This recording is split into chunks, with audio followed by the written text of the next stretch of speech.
초스피드 스터디 시작하겠습니다. 오늘도 지난 시간에 이어서 재개발 비례율에 대한 이해를 좀 더 깊이 있게 들어갈 건데요. 좀 긴 시간을 하고 있죠. 그래서 꼼꼼하게 알아야 되니까 아무리 초스피드지만 제대로 알고 가야겠죠. 이 비례율이 뭔지를 정확하게 알기 위해서 제가 시뮬레이션을 좀 한번 해볼게요. 근데 여러 번 얘기했으니까 이제 뭐 귀에 박혔을 거예요. 비례율은 종전자산가치, 조합원들의 감정평가금액 분의 종후자산가치, 분양수익, 일반 분양수익, 조합원 분양수익, 마이너스 공사비 등 이런 거다라는 걸 알고 있을 거예요. 이제 이거를 내 물건과 어떻게 적용시키느냐, 뭐 이렇게 하는 거죠. 감정평가 금액이 얼마 나온 게 있다. 10억 나왔다. 그러면 비례율이 100%면 그러면 분양 기준가액이 감정평가 금액 곱하기 비례율 100%니까 10억 되는 거고, 이거를 잘 모르는 사람들은 권리가액이라고 부른다고 했죠. 근데 이거 잘못된 표현이고 그냥 기준가액이 옳다고 말씀드렸어요. 그러면 이 10억 어떻게 쓰느냐? 조합 분양가가 10억이면 분양 기준가액 곱하면은 그럼 추가 부담 금액이 0원이 되는 거죠. 만약에 비율이 낮게 나오면 그러면 비율이 90% 나오면 분양 기준가액이 9억이 되는 거고요. 그럼 조합 분양가 마이너스 9억 하면은 추가 부담 금액이 1억 되는 거죠. 그래서 비례율이 낮으면은 나쁘다 이렇게 하고 계실 거예요. 이제 또 하나 마지막으로 비례율이 110%다 이러면은 분양 기준가액이 11억이 되는 거니까 그러면 내가 분담금이 아니고 거꾸로 조합한테 환급금 1억을 받아야겠죠. 좀 좋겠다. 이게 단순하게 생각을 하면 비례율이 높아지면 내가 이익, 비례율이 낮아지면 내가 손해 이렇게 생각을 하겠죠. 그런데 이런 계산법은 사실 재개발 초등학생법 계산법이어서 너무 수준이 낮은 계산법이고요. 비례율이 높아도 나한테 마이너스일 수 있고요. 낮아도 나한테 이득일 수 있어요. 그래서 이거는 그냥 단순하게 비례율이 몇 프로다라고 계산할 게 아니고요. 이 안에 수식이 나한테 어떻게 적용되는지를 알아야 돼요. 이거는 또 다시 한번 제가 좀 더 깊이 들어가 볼 테니까 그걸 알기 위해서는 먼저 기초적인 이 비례율의 수식이 나한테는 어떻게 적용이 되고 상대방 조합원들, 나 말고 다른 조합원들한테는 어떻게 적용이 되는지를 봐야겠죠. 그걸 하기 위해서 제가 미분을 해볼 건데 어떻게 미분할 것이냐? 한 단계 더 나가기 위해서 사업장을 좀 더 줄여보겠다는 거죠. 많이 줄여서 아주 줄여볼 거예요. 그래서 조합원이 A, B 두 명인 걸로 가정을 해볼게요.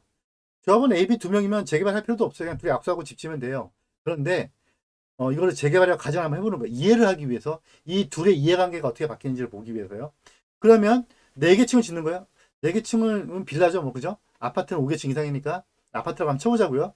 그러면 이제 일반 분양 2개 있을 거고요. 일반 분양이 얼마나 분양하죠? 2억 3천 일반 분양, 2억 천 일반 분양. 그러면 일반 분양 수익금이 4억 4천이 들어오는 거죠. 조합원 분양 수익금 들어오죠. 1억 8천씩. 잘 기억하고 계세요?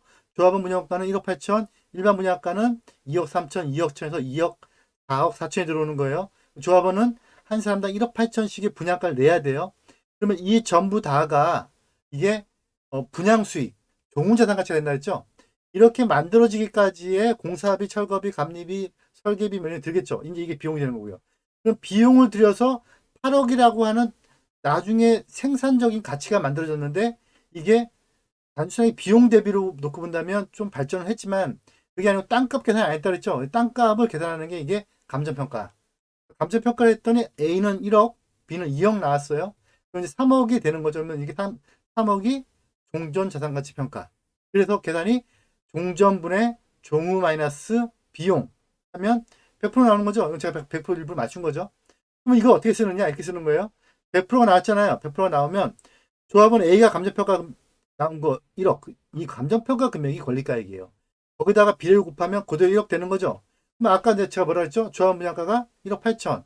그러니까 8천만 원을 추가 부담 금액을 내야 되고요. B는 2억 나왔으니까 2억이니까 2천만 원을 1억 8천짜리 아파트 받으니까 2천만 원 돌려받아야겠죠? 이걸 추가 부담금, 이걸 환급금. 이거 이렇게 누가 추가 부담금을 하든 환급금을 하든 이거를 조합 입장에서 이걸 청산금이라고 부르는 거예요. 그러면 아까 일반 분양 수익금 얼마 나왔었죠? 2억 3천하고 2억 1천. 그러면 4억 4천이죠? 그 다음에 조합은 A가 추가로 내는 돈이 조합의 입장에서는 수익금이 되는 거죠. 그러면 8천만이 들어오겠죠. 그러면 전체 수익금이 5억 2천의 수익금이 들어오게 돼요. 5억 2천 중에서 2천만 누구 줘야 돼요? 조합은 B한테 환급시켜줘야겠죠. 그 다음에 5억은요? 5억은 비용으로 쓰는 거죠. 여기까지가 비례율의 뭐다? 초등학생식 계산법인데 조금 한 단계 나가서 이제는 원리적인 걸 파악했으니까 중학교 단계로 간 거예요. 이제 고등학교, 대학교로 가야 되는데 고등학교, 대학교 단계를 넘어가다 보면 비율이 높은 게 꼭 좋은 건 아니구나라는 걸 알 수가 있어요. 비례율이 높아도 내가 불리할 수 있고요. 비례율이 낮아도 제가 유리할 수가 있는 거죠. 그래서 이제는 이런 재개발 중학생 정도는 넘어서서 이제 더 깊이 있게 들어가는 거를 해야 되는데, 이걸 하기 위해서는 원리를 파악해야 되니까 앞부분에 이런 원리 파악하는 거를 공부를 한 거예요.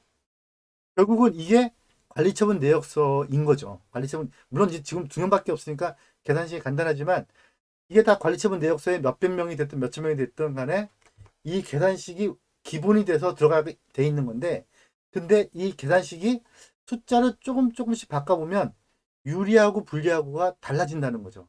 이거는 이제 진도를 더 깊이 나가면서, 우리가 초스피드로 하고 있긴 하지만 깊이 있게 나가면서 이제 우리의 생각의 틀을 더 발전시켜 보도록 하겠습니다.